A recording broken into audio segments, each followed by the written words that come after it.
Monsieur Mamadi III Kaba, bonjour. Bonjour, Monsieur Kandé. Aujourd'hui, nous avons Monsieur Ibn Chambas, qui est le représentant spécial du secrétaire général de l'ONU pour l'Afrique de l'Ouest, et qui dit aux acteurs guinéens, aux acteurs politiques bien sûr, de s'asseoir autour de la table pour dialoguer. En attendant, l'opposition demande toujours à la CENI de suspendre ses activités sur le terrain avant qu'elle ne vienne autour de la table. En tant que juriste, selon vous, quelle est la solution idéale pour amener justement ces acteurs-là à s'asseoir d'abord autour de la table? Est-ce qu'il faille arrêter d'abord les activités de la CENI, qui est, selon la Constitution, indépendante, ou bien il faut arriver à un compromis pour arrêter d'abord les activités de la CENI? Tout d'abord, je voudrais vous remercier et dire d'abord que l'arrivée de l'émissaire onusien dans notre pays, encore une fois, pour apporter le soutien de la communauté internationale est une très bonne chose. Il ne faudrait pas qu'on pense que dans une démocratie, la crise est en soi une mauvaise chose. Les crises sont inhérentes à la vie démocratique. La divergence de points de vue vraiment est inhérente à la vie démocratique.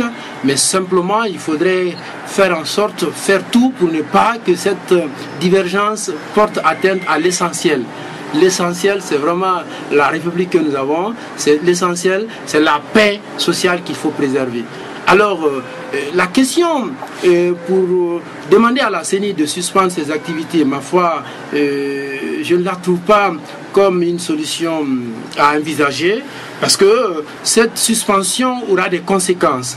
Il faut quand même rappeler que l'article 28 de la Constitution précise que le scrutin présidentiel doit intervenir, doit être organisé, doit avoir lieu au plus 90 jours, au moins 60 jours avant la fin du mandat du président en fonction.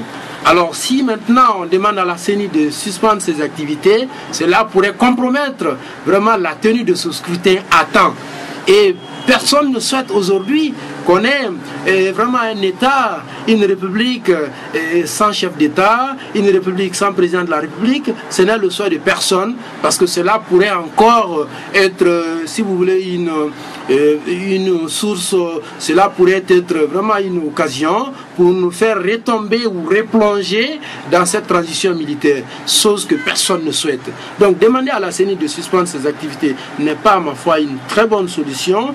Et ce qu'il faut quand même conseiller, c'est de demander aux acteurs politiques de faire des violences sur eux, et parce que quelle que soit la crise, quel que soit le problème, quel que soit le conflit, la solution est toujours trouvée autour d'une table. C'est de se retrouver autour de la table et de discuter du tout, et discuter, faire une très bonne foi, observer une très bonne foi dans cette négociation, dans cette discussion, pour que les solutions qui seront trouvées, des décisions qui seront arrêtées, puissent être exécutées de bonne foi.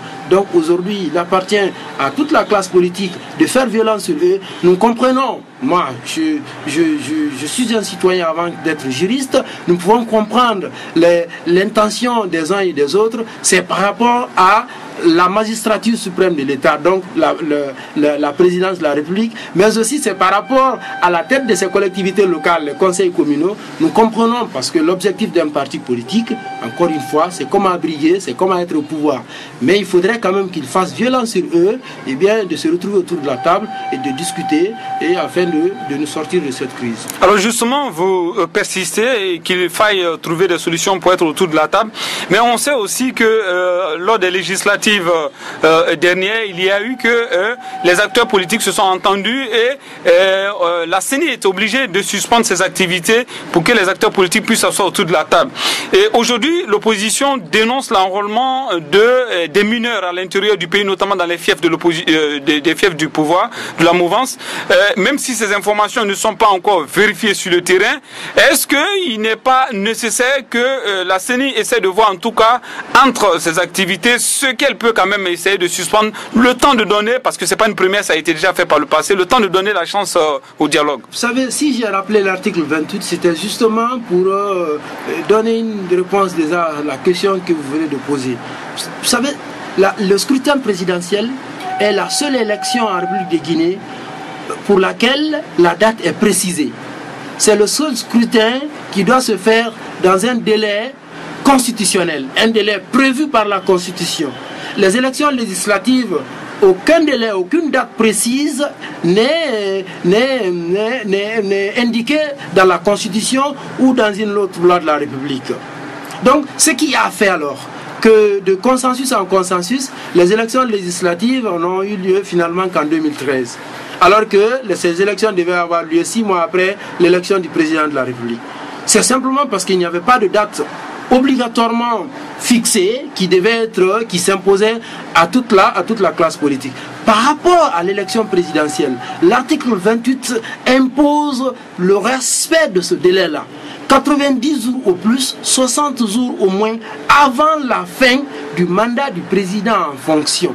Ce qui alors dit que si on ne tient pas le scrutin présidentiel dans ce délai-là, le risque à éviter, naturellement, le risque qu'il faut éviter, c'est de voir le pays sans chef d'État légal, c'est de voir la République sans président de la République légal. Parce que, selon cet article-là, dépasser ce délai, c'est avoir un président illégal.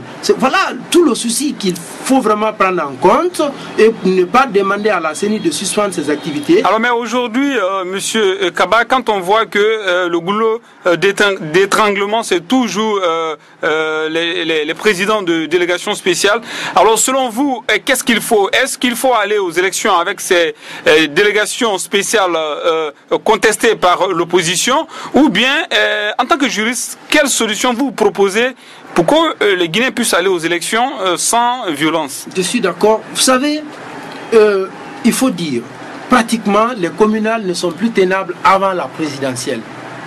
Pour la simple raison que la date du premier tour pour l'élection présidentielle, c'est le 11 octobre. Ça, c'est une date constitutionnelle. Et pour tenir les élections communales, il faut respecter le délai de 60 jours. C'est pendant cette période que le corps électoral doit être convoqué par décret du président de la République. Donc, pratiquement, les communales ne sont plus tenables avant la présidentielle. Mais alors, qu'est-ce qu'il faut? Il appartient à la CENI d'expliquer les réalités, ces réalités objectives, non seulement aux citoyens, mais aussi à la classe politique pour qu'il y ait une meilleure compréhension des obstacles auxquels cette CENI fait face. Si elle ne le fait pas, elle est défaillante. Alors, maintenant, pour ce qui concerne les délégations spéciales, vous savez, les délégations spéciales constituent des organes de transition à la tête des collectivités locales. Les collectivités locales sont des entités autonomes, c'est des personnes morales qui ont été créées au sein de la personne morale globale ou collective qui est l'État. Et donc ces personnes morales doivent être dirigées, doivent être gouvernées par des élus. Et au moment où ces élus se rendraient coupables d'un délit ou d'un crime, il peut y arriver qu'on les remplace par des délégations spéciales. Donc elles deviennent des organes de transition.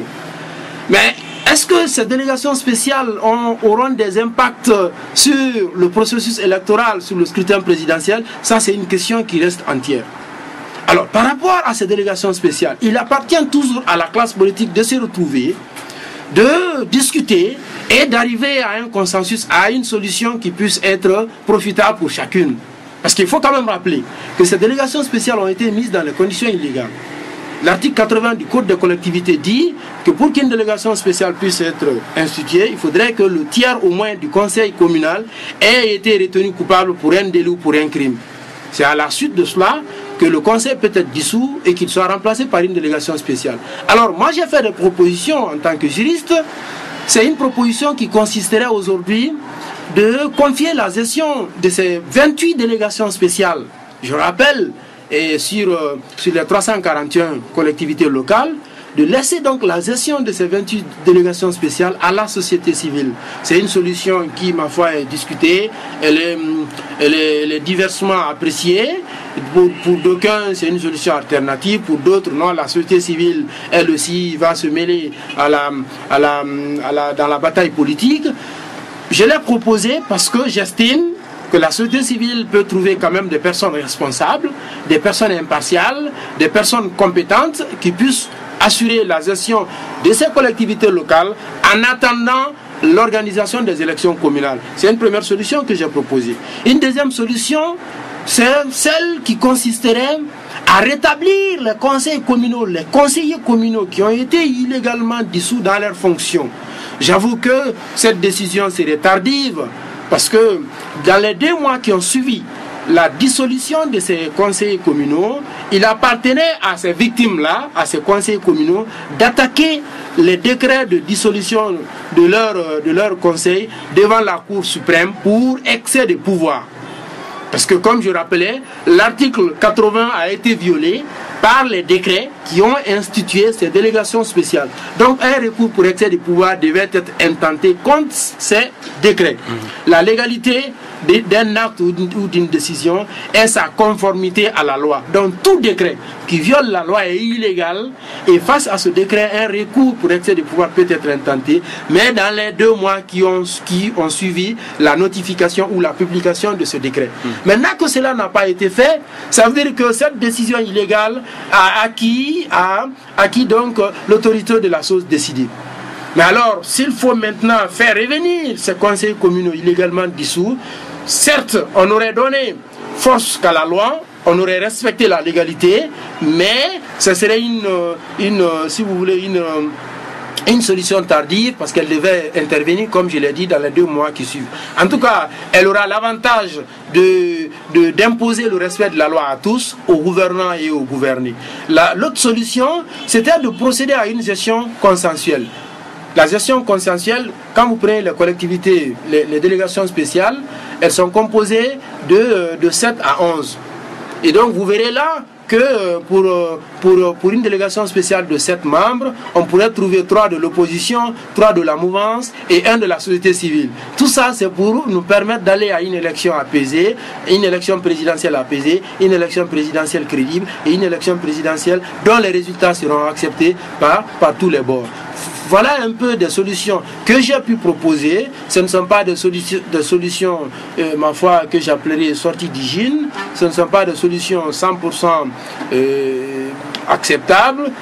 Mais quand le problème est posé, il faut réfléchir pour trouver des solutions éventuelles qui pourront nous aider à sortir de cette crise. Encore une fois, pour terminer, le responsable de la crise que nous connaissons aujourd'hui est bien la CENI. C'est à la CENI de se battre parce que c'est l'organe constitutionnel. L'article 2 de la Constitution, l'article 132 de la Constitution la rend responsable de l'organisation de toutes les élections nationales et de tous les référendums en République de Guinée. Donc s'il y a des problèmes liés à la tenue de ce scrutin-là, il appartient à cette institution d'informer le peuple de Guinée, d'informer les acteurs politiques au même niveau. Il ne faudrait pas qu'un parti politique ou qu'un bord politique se sente lésé par rapport à un autre. La CENI doit donc jouer cette égalité-là en donnant l'information à toute cette classe politique pour que les contraintes auxquelles elle fait face soient cernées par tout le monde. Parce qu'il faut quand même rappeler qu'il y a des réalités objectives qui font que les communales, maintenant là, ne sont pas tenables avant la présidentielle, mais ce sont des obstacles qui doivent être communiqués, qui doivent être informés. Je ne dis pas que la CENI ne fait pas de travaux, mais naturellement, ces travaux doivent être suffisamment portés à la connaissance des acteurs politiques, au peuple de Guinée, pour que tout le monde sache en réalité les réalités auxquelles la CENI fait face. Si elle ne fait pas ça, elle est défaillante. Alors, M. Mamadi Troakaba, merci d'avoir répondu à nos questions. Merci à vous.